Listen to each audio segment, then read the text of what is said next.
Hello, dear student.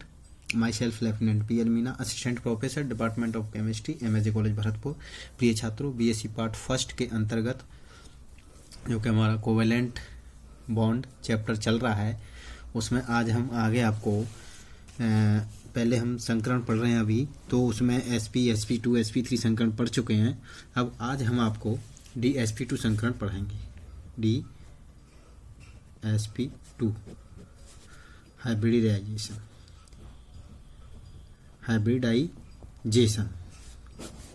dsp2 संकरण, ठीक है।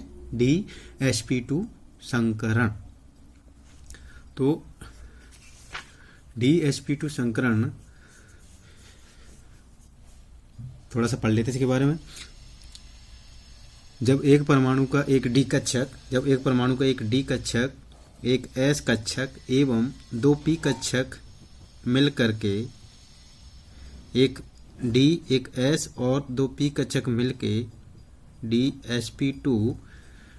dsp2 संकृत कक्षक बनाते हैं। परस्पर मिलकर के चार, कितने बच्चों कितने हो जाएंगे? 4 dsp2 संकृत कक्षक ये बनाते हैं, ठीक है। एक डी, एक एस और दो पी परस्पर संकृत होते हैं और इसे dsp2 संकरण कहते हैं। dsp2 संकरण से बने 4 संकृत कक्षकों की पालियां एक वर्ग के 4 कोनों की ओर लक्षित होती हैं। देखिए बच्चों, dsp2 संकरण से जब 4 संकृत कक्षक बनते हैं dsp2, तो उनकी पालियां एक स्क्वायर के 4 कोनों की ओर लक्षित होती हैं। अतः इनसे बने बंध कैसे होते हैं बच्चों? प्लेनर होते हैं। dsp2 संकरण से बने जो कक्षक होते हैं वो कैसे होते हैं बच्चों? प्लेनर होते हैं। यदि अणु का तल xy है, तो संकरण में यदि अणु का तल प्लेन क्या है बच्चों? x और y प्लेन है, x और y प्लेन है, तो हाइब्रिडाइजेशन में कौन कौन से कक्षक भाग लेंगे बच्चों? s, px, py और dx स्क्वायर बाई स्क्वायर कक्षक भाग लेते हैं। dsp2 संकरित यौगिकों का निर्माण उन्हीं परमाणु या आयनों के द्वारा होता है जो कि इलेक्ट्रॉनों की पुनर्व्यवस्था करके एक रिक्त डी कक्षक प्राप्त कर सकते हैं। देखिए बच्चों, dsp2 संकरित कक्षक यौगिकों का निर्माण, dsp2 संकरित कक्षक यौगिकों का निर्माण उन्हीं परमाणुओं में होता है जिनमें के इलेक्ट्रॉनों का पुनर्व्यवस्था होकर के एक रिक्त डी कक्षक उपलब्ध हो जाए, क्योंकि सामान्यतः प्राप्त dsp2 संकरित कक्षक उपसंयोजक बंध बनाने में उपयुक्त होते हैं। जो dsp2 संकरित कक्षक हैं वो क्या बनाते हैं बच्चों? एक कोऑर्डिनेट बॉन्ड, उपसंयोजक बंध बनाने में प्रयुक्त होते हैं, ठीक है। उदाहरण के लिए अब हम इसका एक एग्जाम्पल लेंगे dsp2 का बच्चों, NiCN4 2-। अब देखिए बच्चों, सबसे पहले तो आपको पता होना चाहिए कि ये क्या है? ये सेंट्रल में एटम है, ठीक है। सेंट्रल मेटल, ये कॉम्प्लेक्स है, और ये क्या है बच्चों? लिगेंड। तो dsp2 प्रकार का जो संकरण है बच्चों, ज्यादातर उन्हीं कॉम्प्लेक्स में पाया जाएगा जिनमें कि केंद्रीय धातु से एक स्ट्रॉन्ग लिगेंड जुड़ा हो, स्ट्रॉन्ग लिगेंड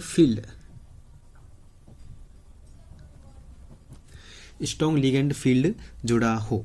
इस स्ट्रॉन्ग लिगेंड फील्ड के ही कारण बच्चों क्या होता है? Ni का जो डी ऑर्बिटल होते हैं उनमें इलेक्ट्रॉनों का क्या हो जाता है? रीअरेंजमेंट हो जाता है। तो पुनर्व्यवस्था करके एक रिक्त डी कक्षक प्राप्त कर सकते हैं। तो अब देखिए NiCN4 में Ni का ऑक्सीडेशन स्टेट क्या आएगा बच्चों? बताइए। Ni किस में है? +2 ऑक्सीडेशन स्टेट में है, ठीक है, ऑक्सीकरण अवस्था में है। तब Ni का बाह्य इलेक्ट्रॉन के विन्यास क्या हो जाएगा बच्चों? Ni जब +2 में है तो क्या हो जाएगा? 3d8 इसका इलेक्ट्रॉन का विन्यास हो जाएगा, ठीक है। और dsp2 संकरण के लिए 8 इलेक्ट्रॉन 4 डी कक्षकों में युग्मित हो जाते हैं। 8 इलेक्ट्रॉन 4 डी कक्षकों में क्या हो जाते हैं बच्चों? युग्मित हो जाते हैं। इस प्रकार प्राप्त रिक्त 3d कक्षक तथा एक रिक्त 4s व 2 4p कक्षक संकरित होकर के 4 dsp2 संकरित कक्षक बनाते हैं, जिनमें के 4 साइनाइड आयन इलेक्ट्रॉन युग्म दान करके उपसंयोजक बंध बनाते हैं। अब देखिए इसका हम क्या करेंगे, इसको थोड़ा समझ लेते हैं। Na2+ से स्टार्ट करते हैं। Na2+ ग्राउंड स्टेट, ठीक है।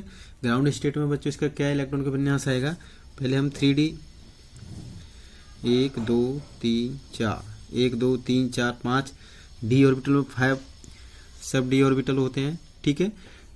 तो अब ये क्या है देखो 3D 8। अब हम क्या करेंगे, इसमें इलेक्ट्रॉन भरेंगे हुंड के रूल 1 2 3 4 5, ठीक है, और 6 7 और 8, ठीक है। ये हो गया ग्राउंड स्टेट में। और उसके बाद में क्या आएगा 4s और 4p, ये क्या है बिल्कुल खाली है, ठीक है। अब क्या होगा बच्चों, जब ये कॉम्प्लेक्स बनाएगा, ठीक है, कॉम्प्लेक्स बनाएगा तो क्या होगा, इसके जो अनपेड इलेक्ट्रॉन है वो क्या हो जाएंगे, युग्मित हो जाएंगे। वो केवल जब ही होंगे बच्चों जब यहाँ पे क्या जुड़ा होगा, एक स्ट्रॉन्ग लिगेंड जुड़ा होगा, स्ट्रॉन्ग लिगेंड जुड़ा होगा, ठीक है। तो फिर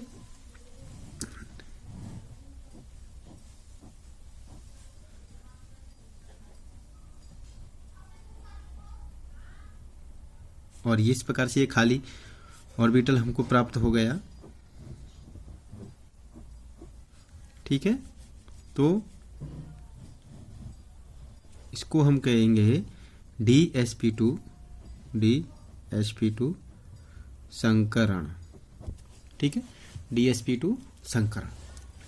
और हाइब्रिड स्टेट में जब हम इसको बनाएंगे Na2+ हाइब्रिडाइज स्टेट Na2+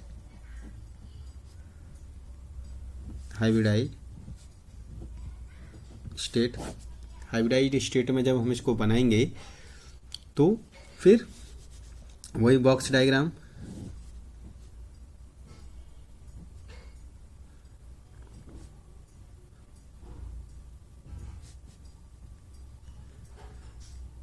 ये जो डी ऑर्बिटल पूरी तरह से भरे हुए हैं, ठीक है। उसके बाद में DsP2 के 4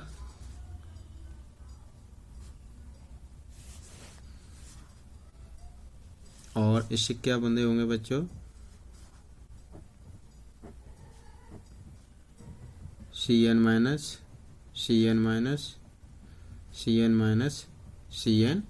माइनस, ठीक है।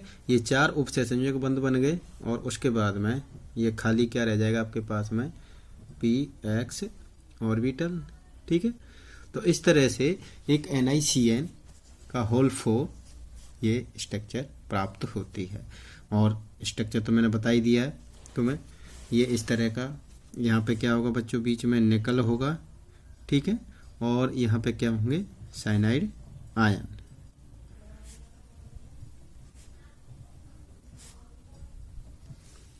NiCN होल 4 और 2 माइनस, ठीक है।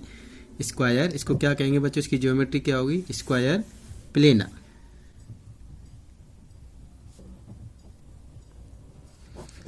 तो बच्चों आपको हमेशा ध्यान रखना है कि जब DsP2 संकरण होगा तो उस केस में क्या होगा बच्चों, कि जो केंद्रीय धातु से जो लिगेंड जुड़ा हुआ है वो किस तरह का होना चाहिए बच्चों, स्ट्रॉन्ग लिगेंड फील्ड का होना चाहिए, जब भी वो इलेक्ट्रॉनों का क्या होगा, युग्मन होगा, ठीक है। और इसका दूसरा एग्जाम्पल हम ले सकते हैं, इसका अनदर एग्जाम्पल लें तो CuNH3 होल 4 और 2+, ठीक है। इसकी ज्यामिति भी कैसी होती है, क्या नाम आएगा इसका, टाटा एमीन क्यूप्रेट सेकेंड आयन, ठीक है। और इसकी ज्योमेट्री होगी स्क्वायर प्लेनर, ठीक है, स्क्वायर प्लेनर। अब इसको एक्सप्लेन करने की जरूरत नहीं है, सेम उसी की तरह इसमें भी क्या होगा, इलेक्ट्रॉनों का युग्मन हो जाएगा, ठीक है।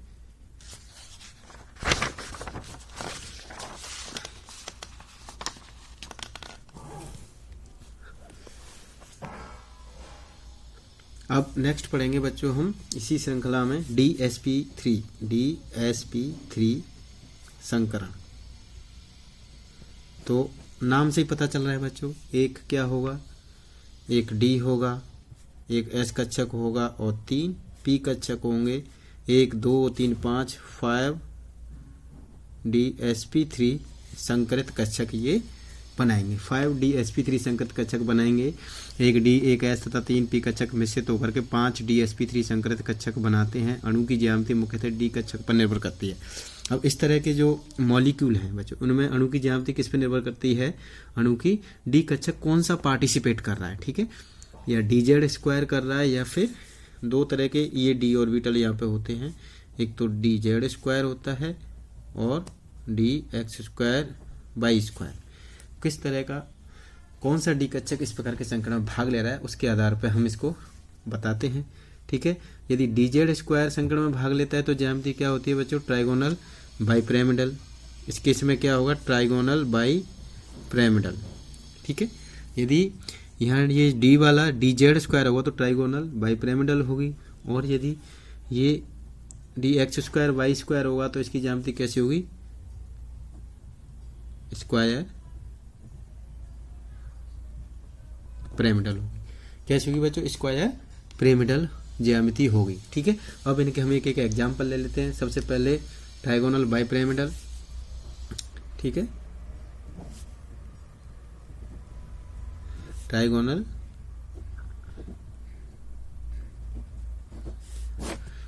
बाई पिरामिडल, ठीक है। जब किसी परमाणु का एक S 3 P व एक DZ स्क्वायर कक्षक संकरित होकर के 5 कक्षक बनाते हैं तो ये DsP3D संकरण कहलाता है। ये पांचों संकरित कक्षक आपस में समान नहीं होते, इन्हें दो भागों में विभाजित किया जा सकता है, ठीक है। तो जब बता दिए तुमको क्या क्या भाग लेंगे,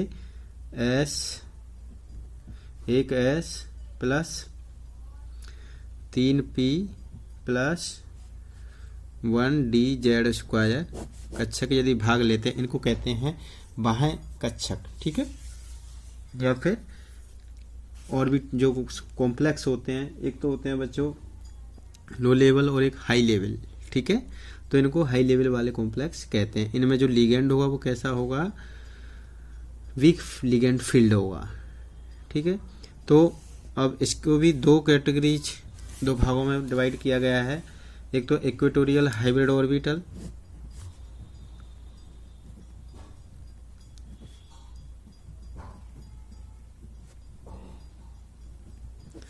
और दूसरा है इसमें बच्चों एक्सियल हाइब्रिड ऑर्बिटल।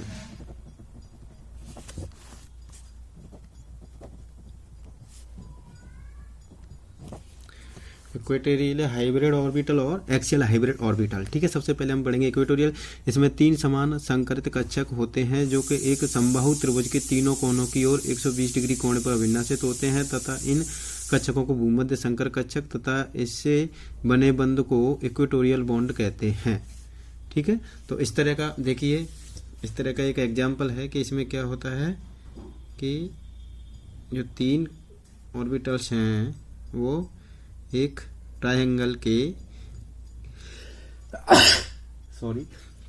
कोनों की ओर अभिलक्षित होते हैं, ठीक है।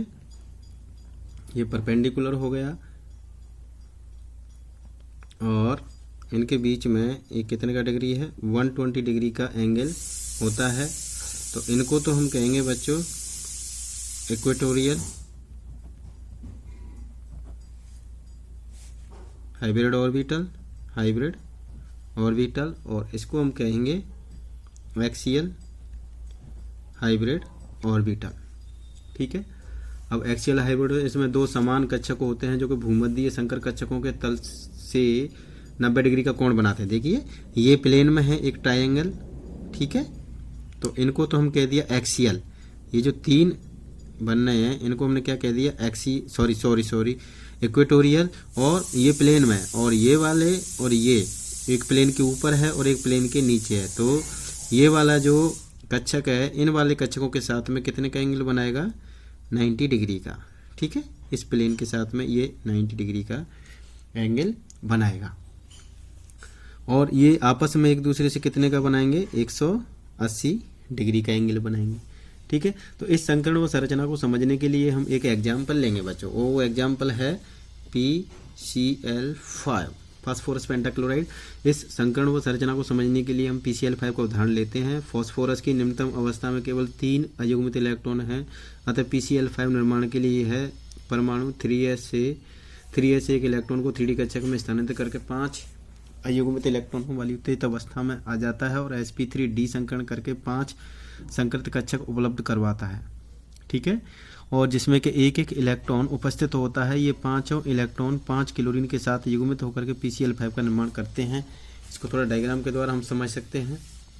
बहुत सिंपल है बच्चों। फास्फोरस का इलेक्ट्रॉन के विन्यास लिखेंगे 1s2 2s2 2p6 3s2 और 3p, देखिए 10 3, ठीक है, 5 और 10, 5 6 11 और 4 15। अब ये तो है ग्राउंड स्टेट, लेकिन जैसे ही क्या होगा और यहाँ पे क्या आएगा बच्चों 3d आएगा। ठीक है, अब तो ये p में तो है 3 अनपेड इलेक्ट्रॉन, लेकिन जब ये ग्राउंड स्टेट में आएगा फास्फोरस, सॉरी एक्साइटेड स्टेट, ये पहले ग्राउंड में था, अब ये एक्साइटेड स्टेट में आएगा तो इसका एक 3s का इलेक्ट्रॉन उत्तेजित होकर कहाँ चला जाता है बच्चों 3d में चला जाता है। ठीक है, तो इस तरह से ये एक s 3p और एक d, ये बना लेगा sp3d संकरित कक्षक। ठीक है, फिर ये क्या करेंगे, एक एक अनपेड इलेक्ट्रॉन है, 5 अनपेड इलेक्ट्रॉन हो गए। ये क्या करेंगे 5 क्लोरीन के साथ में एक एक इलेक्ट्रॉन का साझा करके और 5 सहसंयोजक बंध बना लेंगे। देखो इस तरह से, इसको हम यहाँ ऐसे भी लिख सकते हैं। ठीक है, ये वाला इलेक्ट्रॉन फास्फोरस के हैं, डॉट इलेक्ट्रॉन जो क्लोरीन का है वो दर्शाया गया है। ठीक है, क्लोरीन क्लोरीन क्लोरीन क्लोरीन और क्लोरीन। ठीक है, तो PCl5 का निर्माण। अब हम इसकी यदि ज्योमेट्री की बात करें तो ट्रायगोनल बाइपिरामिडल,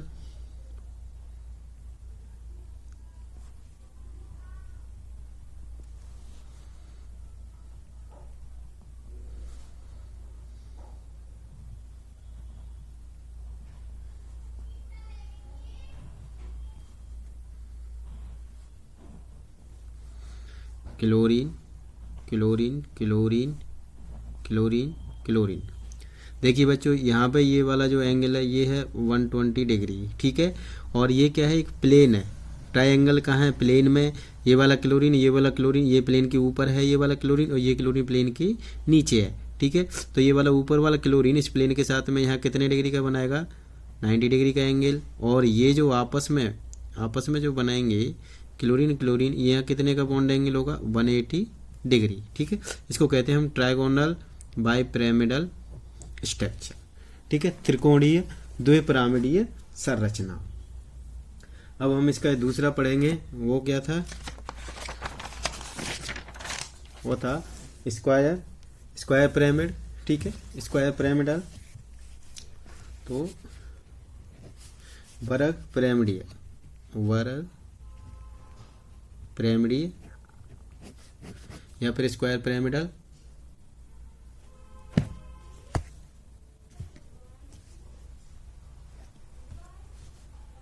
अब वर्ग पिरामिड में बच्चों एक S 3P, एक S 3P कक्षक व +1D x square y square संकरित होकर के 5D sp3 संकरित कक्षक बनाते हैं। बच्चों एग्जाम में सिंपल सा क्वेश्चन पूछ लेते हैं, डी sp3 संकरण में डी कक्षक है वो कौन सा होगा, dz स्क्वायर होगा, dxy होगा, dx स्क्वायर y स्क्वायर होगा या dxz होगा। तो तुम्हारा क्या आंसर होगा, वो डी sp3 संकरण में वो क्या होगा, dx स्क्वायर y स्क्वायर कक्षक होता है। ठीक है, अब इनमें 4 कक्षक तो समान होते हैं। ये देखिए 1 4 और 1 5, तो 4 कक्षक तो कैसे होते हैं बच्चों, समान। 5 संकृत कक्षक बन गए ना, ये 5 संकृत कक्षक, तो इनमें से ये 5 dsp3 संकृत बने, तो 4 कक्षक तो कैसे होते हैं बच्चों, एक समान होते हैं होते हैं वे समतलीय होते हैं। वो कैसे होते हैं बच्चों? एक समतल में होंगे। कहाँ पे होंगे वे चारों कक्षक? कहाँ पे होंगे? एक समतल में होंगे, ठीक है। और वृत्त के चार कोनों को इंगित करते हैं। कहाँ पे होंगे वो? वृत्त के चार कोनों पे होंगे। ये पालियां परस्पर 90 डिग्री के एंगल पर न कोण पर स्थित होती हैं, ठीक है। 90 डिग्री के एंगल पे एक वृत्त बनेगा, परफेक्ट वृत्त, ठीक है। ये थोड़ा सा क्या बोलते हैं उसको, रेक्टेंगल टाइप का है, लेकिन ये क्या है? एक स्क्वायर है, स्क्वायर है, ठीक है। तो परफेक्ट संरचना बना के बता देते हैं आप लोगों को। ये स्क्वायर हो गया, ठीक है।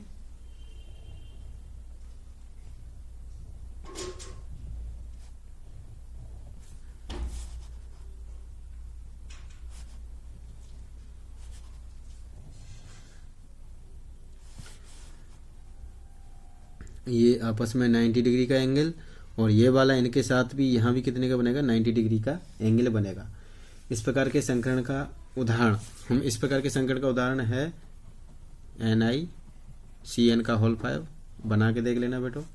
3 माइनस NiCN का होल 5 3 माइनस में Ni+2 ऑक्सीकरण अवस्था में, +2 ऑक्सीकरण अवस्था में, जिसके कि डी कक्षक में 8 इलेक्ट्रॉन उपस्थित होते हैं। इलेक्ट्रॉनों का पुनर्वितरण करके Ni2+ में 8 इलेक्ट्रॉन डी कक्षकों में युग्मित हो जाते हैं। इस प्रकार से एक डी कक्षक संकरण करने के लिए रिक्त हो जाता है। DsP3 संकरण, इसके पश्चात में 5 DsP3 संगत कक्षक उपलब्ध हो जाते हैं, जो कि 5 Cn- के साथ उपसंयोग बंध बना करके NiCN5 संरचना का निर्माण करते हैं, ठीक है। और इसका NiCN5 का यदि स्ट्रक्चर हम देखें तो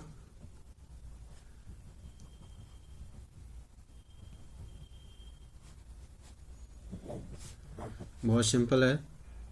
NiCN-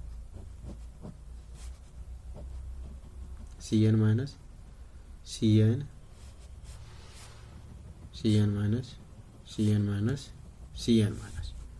ठीक है। और 3-, इसको कहेंगे वर्ग स्क्वायर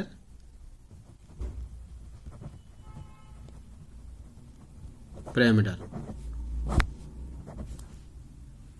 धन्यवाद बच्चों। अगली क्लास में मैं आपको DsP3 या फिर sp3d2 sp3 d2 संकरण पढ़ाएंगे। Thank you very much.